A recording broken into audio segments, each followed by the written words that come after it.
Hello students, कैसे हैं आप। आज मैं आपको बताने जा रहा हूं एनसीईआरटी मैथ्स क्लास 9 का चैप्टर 6 लाइन्स एंड एंगल्स। तो चलिए स्टूडेंट्स, इसे आप लोग जो समझिएगा तो सबसे पहले मैं इसका इंट्रोडक्शन आप लोगों को बता देता हूं। ठीक है, तो इंट्रोडक्शन में सबसे पहले इसमें जानना क्या है, लाइन्स के बारे में जानना है, एंगल्स के बारे में जानना है और उसके प्रॉपर्टी के बारे में जानना है पूरा। तो सबसे पहले बताइए स्टूडेंट, जो कोई भी जब हम ड्रॉ करते हैं, कोई भी फिगर को ड्रॉ करते हैं तो सबसे पहला फिगर क्या होता है ज्योमेट्री सेक्शन में। सबसे पहला फिगर क्या होता है, पॉइंट होता है। ठीक है, तो पॉइंट का सबसे पहले हम डिफाइन करेंगे, सबसे छोटा होता है ना। सबसे छोटा पॉइंट होता है जिसमें क्या होता है, ना लेंथ होता है, ना ब्रेथ होता है, ना हाइट होता है। तो उसको हम लोग डिफाइन कैसे करेंगे, तो मान लीजिए हम यहाँ पे पॉइंट, तो पॉइंट क्या होता है student,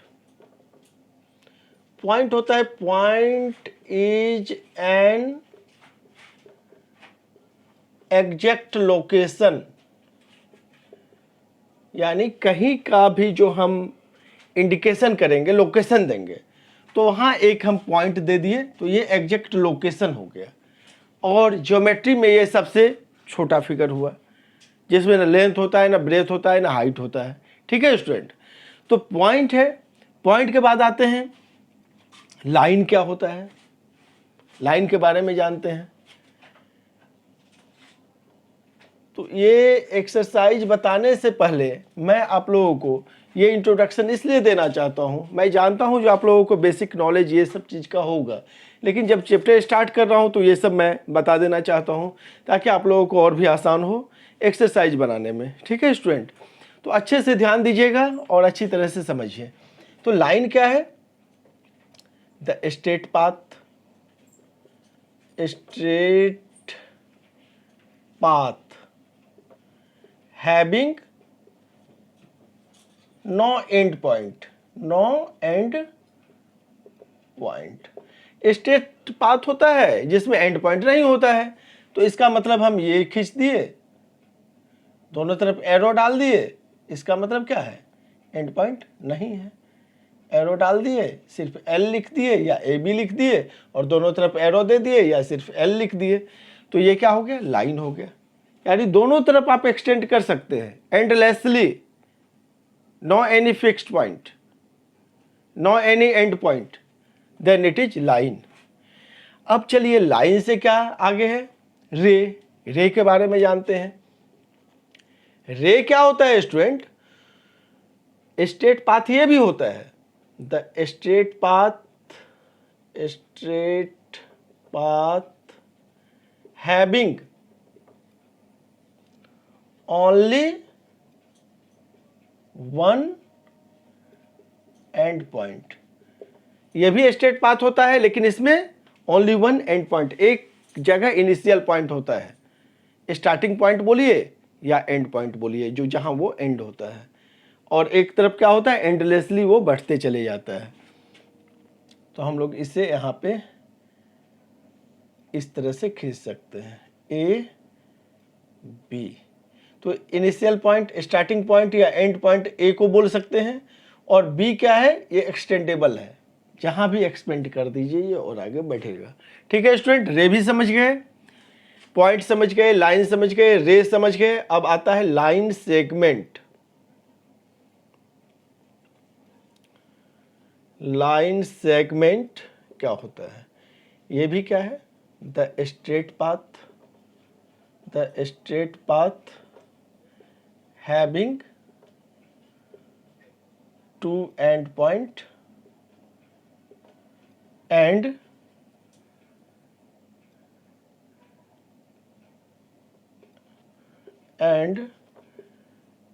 have a fixed length, जिसका लेंथ क्या होता है, फिक्स्ड होता है, यानी दोनों तरफ इसका एंड पॉइंट होता है, ये एक्सटेंड नहीं किया जा सकता है, इसको दोनों तरफ एंडलेसली नहीं बढ़ा सकते हैं। तो यहाँ ए, यहाँ बी, और इसको मिला दिए, अब इससे आगे नहीं बढ़ेगा, एरो का साइन नहीं देना है, तो ये क्या हो गया, लाइन सेगमेंट हो गया। ठीक है स्टूडेंट, तो लाइन के बारे में तो हम समझे, पॉइंट समझे, लाइन समझे, रे समझे और लाइन सेगमेंट को समझे। अब क्या है एंगल। एंगल के बारे में जानेंगे। एंगल क्या है, एंगल क्या है इसके बारे में जानेंगे। ठीक है,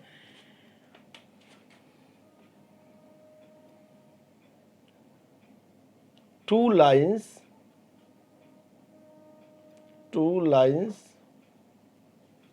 having a common point,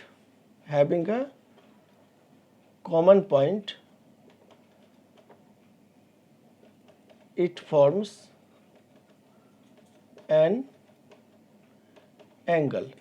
यदि दो लाइन है, ठीक है, इस तरह से है, इस तरह से है, इसका कॉमन पॉइंट क्या हो गया ए, इसका कॉमन पॉइंट ओ, तो ये क्या फॉर्म कर गया, एंगल ए ओ बी को ये फॉर्म कर दिया, ए ओ बी।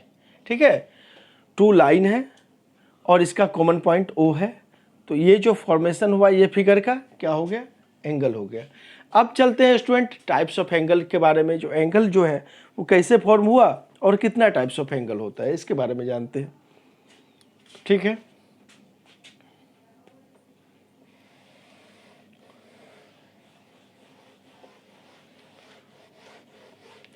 एकदम स्टूडेंट ध्यान दीजिए अच्छे से मैथ्स में, और आप लोग अच्छी तरीके से समझिए, क्योंकि मैथ्स वो बेस चीज़ है।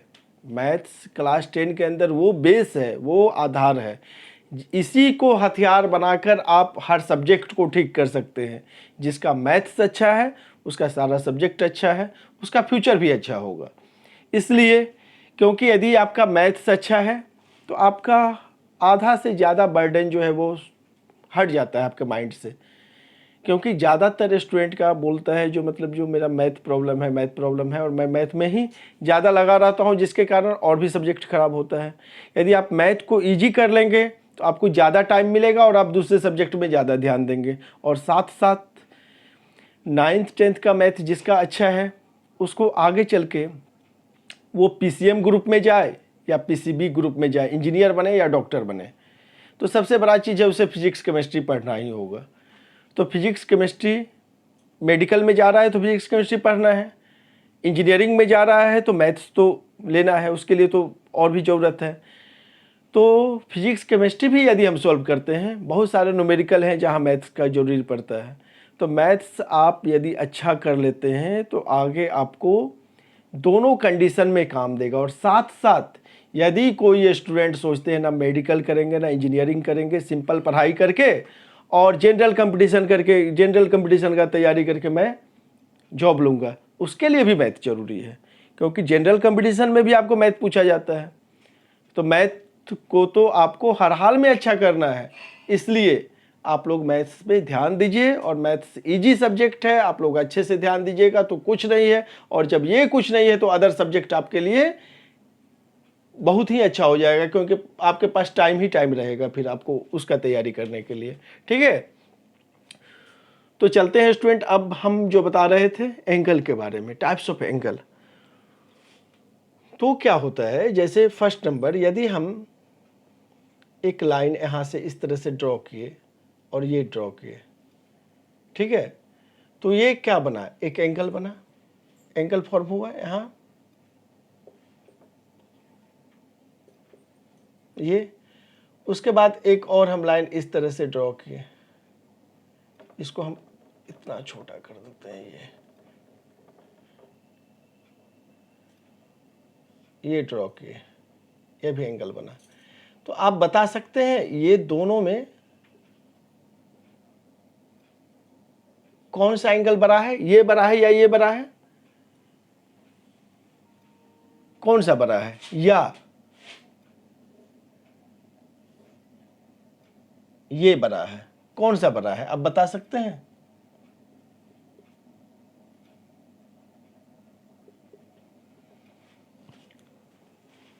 बोलिए स्टूडेंट, कौन सा बड़ा है, फर्स्ट सेकंड या लास्ट वाला बड़ा है, कौन सा। तो इसमें सबसे बड़ा एंगल कौन सा होगा, मिडिल वाला बड़ा है। क्यों बड़ा है, तो जब हम दो लाइन को इस तरह से जो ये खोलते हैं, इसका मुंह जो खुलता है, तो वो जिसका ज़्यादा खुलेगा वो बड़ा एंगल होगा, जिसका कम खुलेगा वो छोटा होगा। ठीक है स्टूडेंट, इससे हम पहचानते हैं। लेकिन अब टाइप्स ऑफ एंगल में जब चलेंगे उसको भी अलग तरीक़ा से जानेंगे। ये साइज पे बड़ा नहीं होता, ये कितना बड़ा लाइन है, इसका ये जो पोर्शन खुला उसके अकॉर्डिंग हम एंगल को डिसाइड करते हैं, ये बड़ा है या छोटा है। अब उसके अकॉर्डिंग टू हम टाइप्स के अकॉर्डिंग उसका नाम जानेंगे।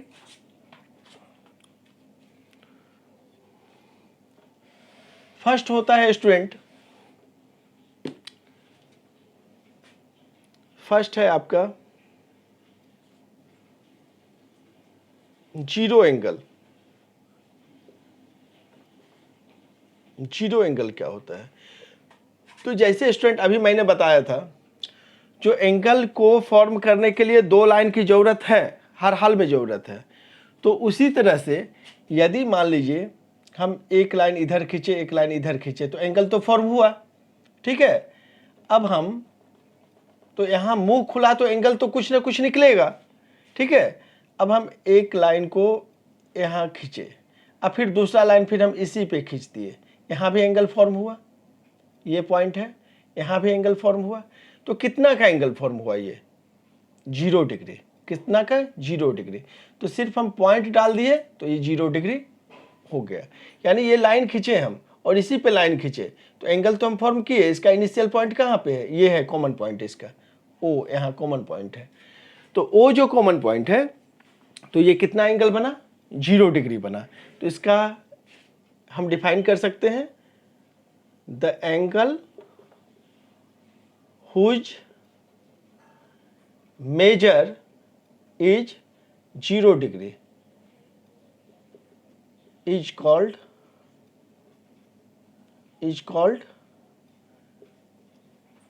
Zero angle. यानी ऐसा एंगल जिसका मेजर 0 डिग्री हो उसको जीरो एंगल के नाम से जानते हैं। ठीक है, अब सेकेंड नंबर में आते हैं। जीरो एंगल से बड़ा क्या हो गया? Acute angle. तो एक्यूट एंगल का फॉर्मेशन क्या है और उसका डिफाइन क्या है? तो ये एक्यूट एंगल जो होता है वो मोर देन, यहाँ पे पहले लिखते हैं एक्यूट एंगल, ये जो है more than 0 degree and less than 90 degree. ठीक है, तो the angle whose measure is more than 0 degree and less than 90 degree is called acute angle. ये 0 से बड़ा हो और 90 से छोटा हो। जैसे 89 डिग्री एक्यूट एंगल है, 1 डिग्री एक्यूट एंगल है, 49 डिग्री एक्यूट एंगल है। यानी दोनों के मतलब बीच में क्या, 0 से बड़ा और 90 से छोटा जो भी एंगल होगा वो क्या होगा? एक्यूट एंगल होगा। अब चलते हैं नेक्स्ट, एक्यूट के बाद राइट एंगल।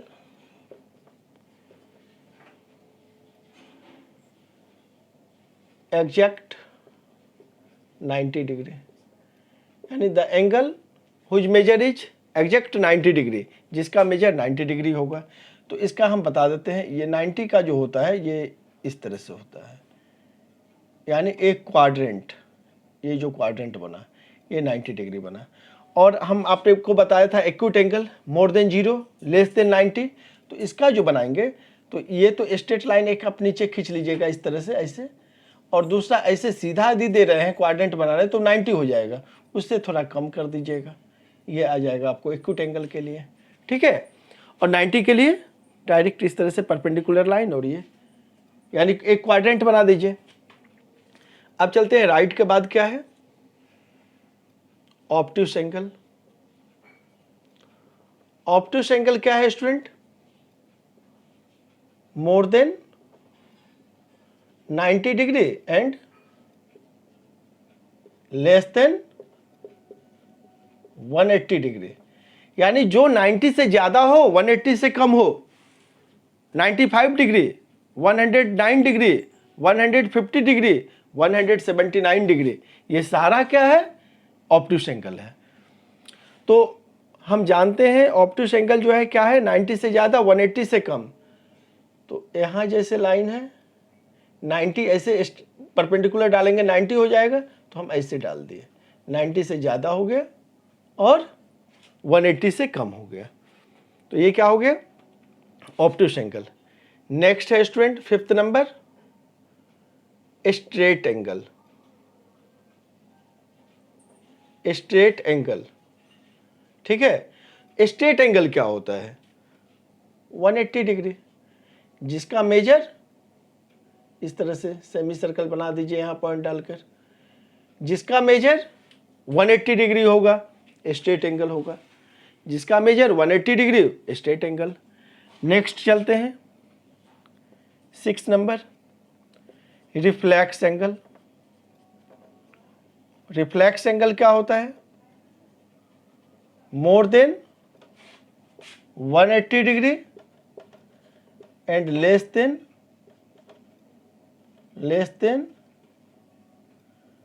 360 डिग्री।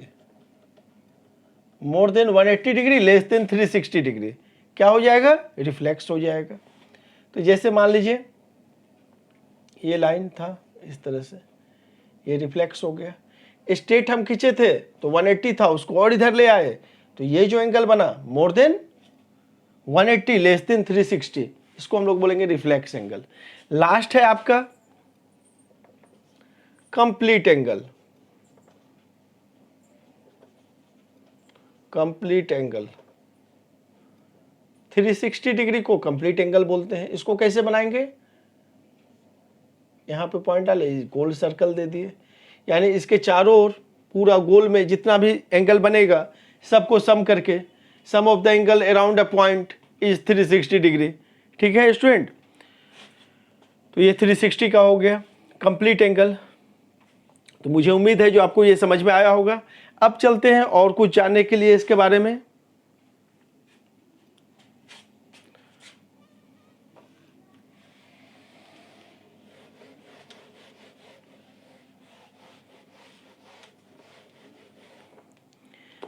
अब चलिए स्टूडेंट, अब जानते हैं कंप्लीमेंट्री एंगल और सप्लीमेंट्री एंगल क्या होता है, ये भी जानना है। तो देखिए 6 चैप्टर जो मैं पढ़ाऊंगा उससे पहले ये इंट्रोडक्शन पढ़ा देता हूँ और आप लोग इसे अच्छी तरह से स्टूडेंट समझिएगा, और यदि अच्छे से समझ में आए तो कमेंट जरूर कीजिएगा। ठीक है स्टूडेंट, तो अच्छे से आप समझिए। और अभी मैं बताने जा रहा हूँ कंप्लीमेंट्री एंगल। तो कंप्लीमेंट्री एंगल क्या होता है उसको जानते हैं। कंप्लीमेंट्री एंगल, ठीक है, ए pair of angles whose a pair of angles whose measure is 90 degree is called complementary angle. यानी ऐसा एंगल जिसका मतलब दो एंगल होना चाहिए, पेयर में होना चाहिए, और दोनों का सम यदि 90 हो जाता है तो कॉम्प्लीमेंट्री है। एग्जाम्पल के तौर पे हम लिख सकते हैं 60 डिग्री और 30 डिग्री, कोई भी लीजिए। जैसे मैंने 50 डिग्री लिया, दूसरा क्या होगा 90 में 50 घटा दीजिए यानी 40 डिग्री। तो इस तरह से हम ले सकते हैं, दो एंगल लेंगे और दोनों का सम यदि 90 हो जाता है तो कॉम्प्लीमेंट्री एंगल के अंदर वो आ जाता है। सेकेंड है आपका सप्लीमेंट्री एंगल। सप्लीमेंट्री एंगल, तो a pair of angles whose measure is 180 degree is called supplementary angle. Example के तौर पे यदि हम 101 लिए तो दूसरा 80 डिग्री, यानी दोनों को जोड़कर 180 डिग्री होना चाहिए। यदि हम 150 डिग्री एक लिए तो दूसरा 30 डिग्री, यानी दोनों मिलाकर 180 होना चाहिए। तो एक यदि पता चल जाता है तो दूसरा को 180 में घटा देंगे तो दूसरा निकल जाएगा। ठीक है स्टूडेंट, तो मुझे उम्मीद है जो कॉम्प्लीमेंट्री और सप्लीमेंट्री भी आपको समझ में अच्छी तरह से आ गया होगा। अब देखिए, अब हम प्रॉपर्टीज को जानेंगे। अब मेन चीज आ रहा है जिसके अकॉर्डिंग आप कोई भी क्वेश्चन को 6 चैप्टर का सॉल्व करिएगा तो उसमें ये बहुत ही जरूरी वाला चीज़ है जो आएगा, और इसको आप लोग जानिए अच्छे से। चलिए अब मैं उसे बताने जा रहा हूँ। देखिए, यदि दो लाइन, यहाँ पे एक लाइन L है और दूसरा लाइन M है, ये दोनों लाइन पैरेलल है और ये पैरेलल लाइन को ये लाइन काट देता है, तो ये जो काटता है तो ये लाइन क्या हुआ, ट्रांसवर्सल T। L और M क्या है, पैरेलल लाइन है, और एक लाइन दोनों लाइन को इंटरसेक्ट कर रहा है, ठीक है। तो वो जो लाइन इंटरसेक्ट कर रहा है वो लाइन ट्रांसवर्सल लाइन कहलाता है। यदि दो पैरेलल लाइन को कोई थर्ड लाइन यदि आके काट रहा है तो उसको हम लोग ट्रांसवर्सल बोलते हैं, ट्रांसवर्सल लाइन, ठीक है।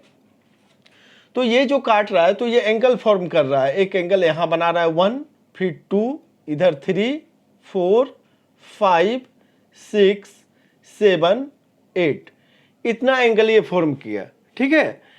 तो अब चलेंगे, यहां लिखेंगे पहले given L parallel M and T is transversal line. तो ट्रांसवर्सल लाइन मैंने आपको बताया, यदि दो पैरेलल लाइन को कोई थर्ड लाइन इंटरसेक्ट कर रहा है तो उसको हम लोग ट्रांसवर्सल बोलते हैं, ट्रांसवर्सल लाइन, ठीक है। अब जो है ये आ गया मेरे सामने, तो अब इसमें मैं बताऊंगा जो किस प्रॉपर्टी से कौन सा एंगल इक्वल होगा, ठीक है, उसको जानेंगे।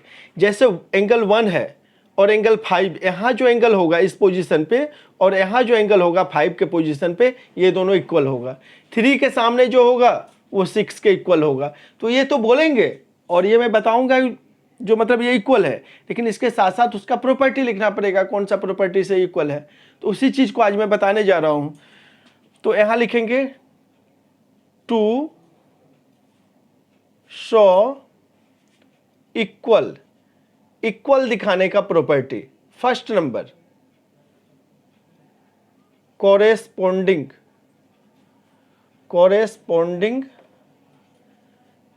एंगल, कोरेस्पोंडिंग एंगल के हिसाब से इक्वल कौन कौन होगा। यदि मान लीजिए एंगल 1 बराबर क्या है, एंगल 5, हम बोलेंगे तो एंगल 1 एंगल 5 के बराबर है, हम तो लिख देंगे एंगल 1 यदि 50 डिग्री है तो 5 भी 50 डिग्री है, लेकिन उसके बगल में लिखना होगा कैसे 50 है, तो बाय कोरेस्पोंडिंग एंगल प्रॉपर्टी, ठीक है। तो एंगल 1 5 बराबर है, फिर और कौन है, एंगल 3 इक्वल टू एंगल 7 बराबर है, फिर क्या है, एंगल 2 इक्वल टू एंगल 6 है, उसके बाद एंगल 4 इक्वल टू एंगल 8 है, ये कोरेस्पोंडिंग एंगल हुआ। दूसरा alternate interior angle, alternate interior angle.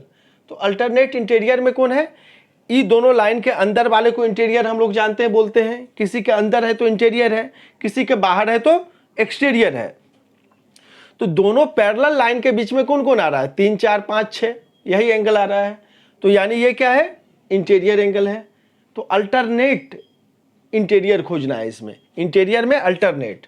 तो 3 का अल्टरनेट क्या है, 6, तो यहाँ क्या हो जाएगा, एंगल 3 इक्वल टू एंगल 6। दूसरा क्या है, एंगल 4 इक्वल टू एंगल 5, ये अल्टरनेट इंटीरियर एंगल से इक्वल हुआ। यदि 3 40 डिग्री है तो 6 भी 40 डिग्री होगा, ठीक है, वो प्रॉपर्टी बगल में लिखा जाएगा, अल्टरनेट इंटीरियर एंगल्स। नंबर 3 है आपका alternate, alternate exterior angle, alternate exterior angle में अब कौन है, बाहर वाला।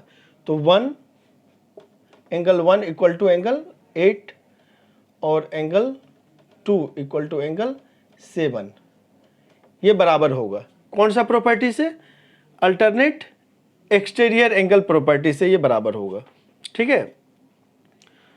और एक लेते हैं number 4 vertically vertically opposite angle. तो वर्टिकली ओपोजिट एंगल क्या होता है स्टूडेंट? जैसे हम ये लाइन खींचे इस तरह से और ये लाइन काट दिया, तो यहाँ का एंगल इसका ओपोजिट कौन होगा? ये बराबर होगा, और ये जो होगा उसके बराबर ये होगा। इसको बोलते हैं वर्टिकली ओपोजिट एंगल। तो यहाँ पे क्या है वर्टिकली ओपोजिट में? जैसे ये लाइन ऐसे आया और ये काटा, तो 1 का क्या होगा? 4। Angle 1 equal to angle 4। उसी तरह angle 2 equal to angle 3। Same यहाँ भी हो जाएगा, एंगल 5 इक्वल टू 8 और 6 इक्वल टू 7। जो 5 होगा वही 8 होगा, जो 6 होगा वही 7 होगा। प्रॉपर्टी क्या होगा? Vertically opposite angle. ठीक है स्टूडेंट। अब ये तो आपने जाना जो इक्वल कैसे होता है।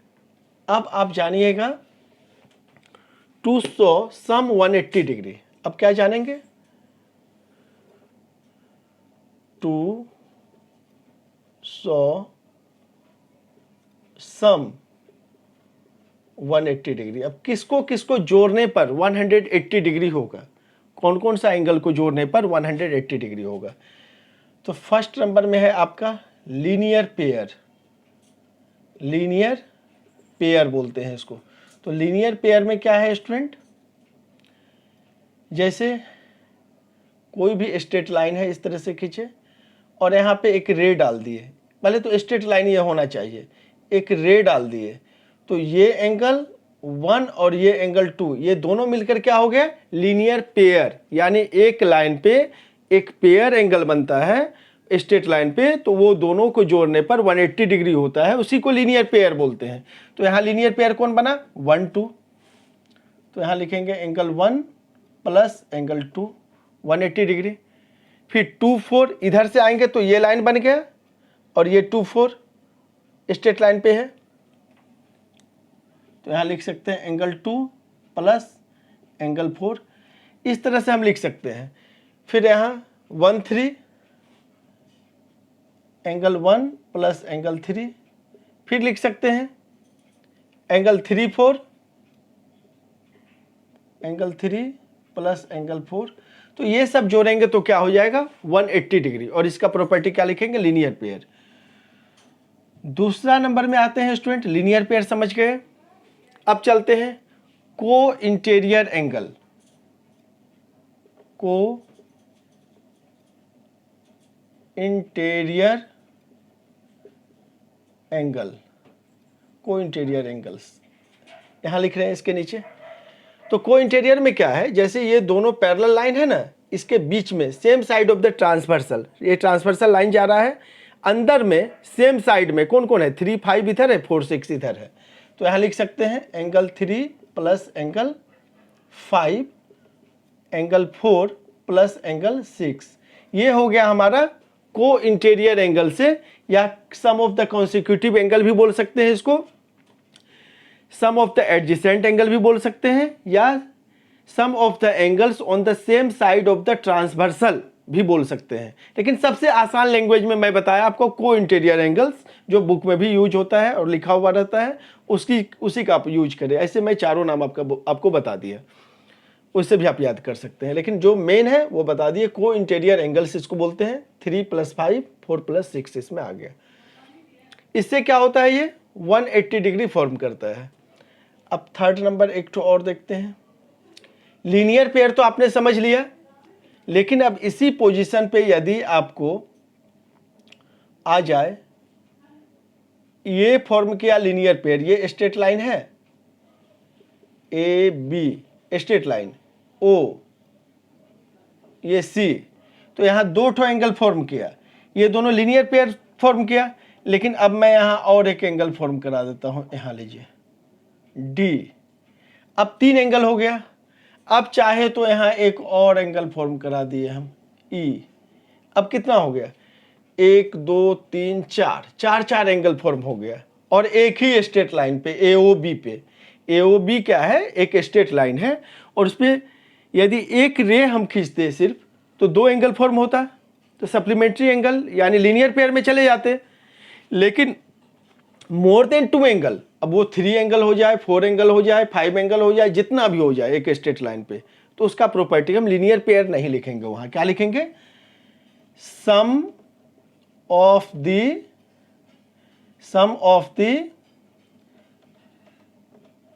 स्ट्रेट एंगल या sum of the angles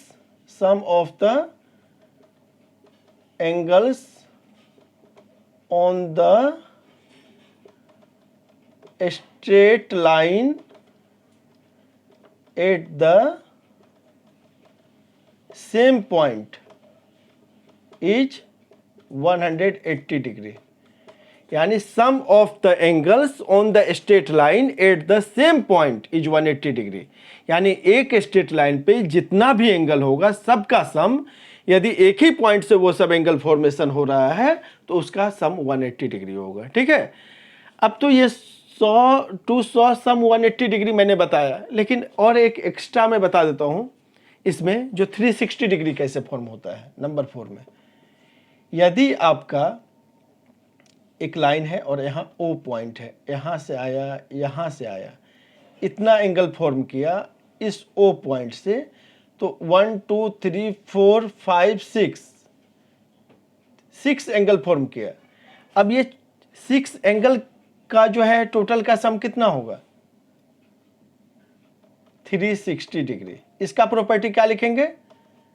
sum of the angles around a point is 360 degree. Sum of the angles around a point is 360 degree. तो स्टूडेंट, ये चैप्टर 6 के लिए ये आप लोगों को जानना बहुत ज़रूरी था और आप लोग इसे अपने माइंड में पूरा सेट कर ले। मुझे उम्मीद है जो आप लोगों को पूरा सेट हो गया होगा, समझ में आ गया होगा। तो यदि समझ में आ गया आप लोगों को तो प्लीज़ कमेंट में ज़रूर बताएं और इसका प्रैक्टिस करें। अब मैं नेक्स्ट वीडियो में आपको 6.1 का सॉल्यूशन लेकर आऊँगा और वो सॉल्यूशन मैं फिर अच्छी तरह से समझाऊँगा। तो यदि आप मेरे इस चैनल पे नए हैं तो प्लीज़ मेरे इस चैनल को सब्सक्राइब कर दें और अपने दोस्तों के साथ शेयर करें, कमेंट करें, लाइक करें। और मैं आप लोगों के लिए और भी वीडियो लाऊंगा 9th क्लास से रिलेटेड हर चैप्टर का। कहीं भी कोई भी डाउट्स हो प्लीज़ कमेंट करके पूछें। Thank you watching for this video.